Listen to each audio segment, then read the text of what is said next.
Let's talk about two more types of columns that you can add from within the query editor: index columns and conditional columns. So starting with index columns, you'll find the option right here in the Add Column menu. And basically what an index column is, it's a list of sequential values that uniquely identify each individual row of a table. Typically these start from 0 or 1, and they're most often used to create unique keys or IDs that can be used to form relationships with other tables. And I know we've been kind of hinting at this idea quite a bit. That's going to be covered in depth in the Data Modeling 101 section of the course. So index columns, super simple.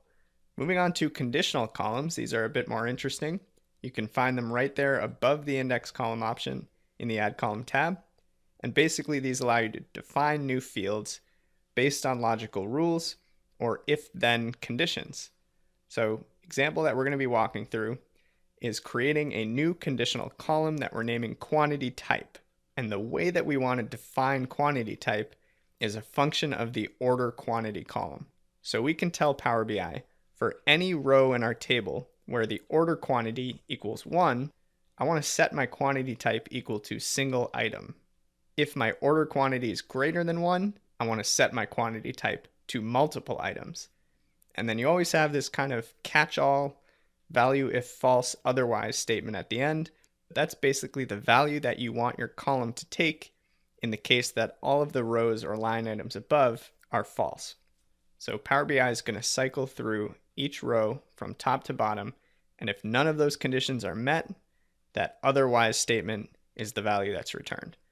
So let's open up our AdventureWorks report and see what this looks like in Power BI. All right, so I'm looking at the relationships view. I see the three tables, three connections that we already have in place. We're going to go ahead and add a fourth now. So follow along. We're going to get more data from a CSV. And this time I want my AdventureWorks Sales 2017 file. And preview looks good. Let's go ahead and edit it to jump into the query editor. And right off the bat, let's simplify this table name a little bit. We're just going to change this to AW Sales 2017. Now you'll notice that I'm not adding the word lookup to this table name, just like I did with product, customer, and calendar. And that's intentional because we're not dealing with a lookup table here. We're dealing with something called a data or a fact table. And we're going to explain what that means in the data modeling section of the course. But to give you a quick teaser, essentially we're looking at order quantities and order line items here with keys that will allow us to map those orders to territories, to customers, to products, and if I scroll all the way over, to dates. So no need to dive any deeper than that quite yet. Just put that in your back pocket because that will come into play in the next section of the course. So why don't we go ahead and practice adding an index column. So we'll add column, index, and if I drop down that menu, you can select to start from 0 or 1, or if you're feeling crazy, you can start with any custom number you choose. In this case, my keys or my ID columns typically start from 1, so we can choose that option. Creates a new column here at the end.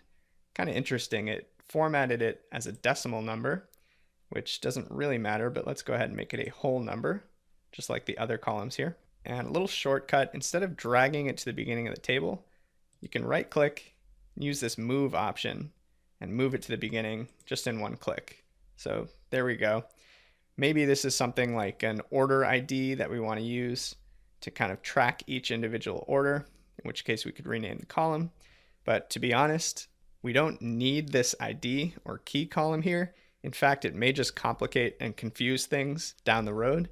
So I'm actually going to right click and remove this column. Now what's interesting here is that I've landed basically exactly where I started.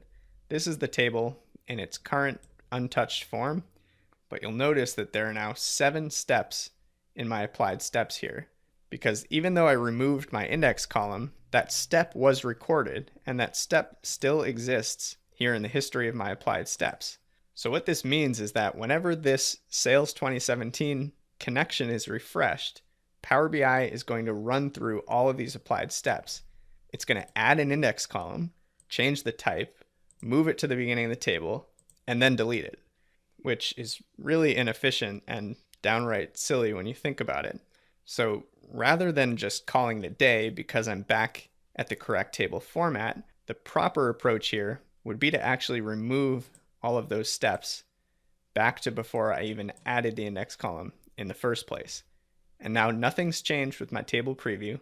This is its original raw form, but now I only have 3 applied steps instead of 7. So kind of an important nuance to keep in mind there, and a good demonstration of how these applied steps are actually working. Now, last little demo, let's go ahead and add a conditional column right here above index. This opens up my dialog box, and we're going to name this column quantity type. And just like we talked about, we're going to say, okay, for every row in this table, if my order quantity equals a value of 1, then the output, or the value that my quantity type column should take, is single item. Just like that. Now I can press this button to add a new rule, and it gives me an else if line. So if this first row condition is not met, then what's the next thing you check for? Well, you check that order quantity is greater than 1, in which case my output, or my quantity type column, should equal multiple items. And you could keep adding conditions here if you had more complex scenarios.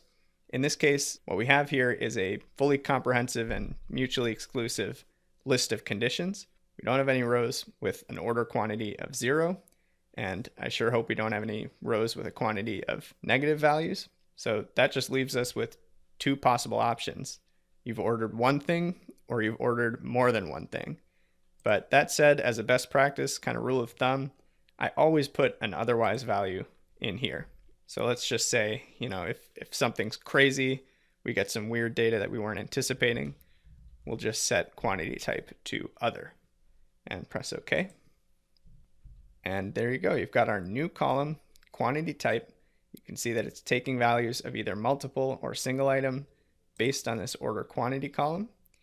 And if we look at our header dropdown, one thing to call out here, it does show that the only 2 items, or the only 2 options in this column, are multiple items and single item. You'll often see this little flag that says list may be incomplete. That's just telling you that Power BI looked at a small sample of rows within that column in order to produce the list above. And that's just to save memory and processing power. But if you want Power BI to check the entire column to make sure that this list is comprehensive, just press the load more button. And that flag goes away, and this confirms that this quantity type column that we just created contains 2 values, multiple items and single item.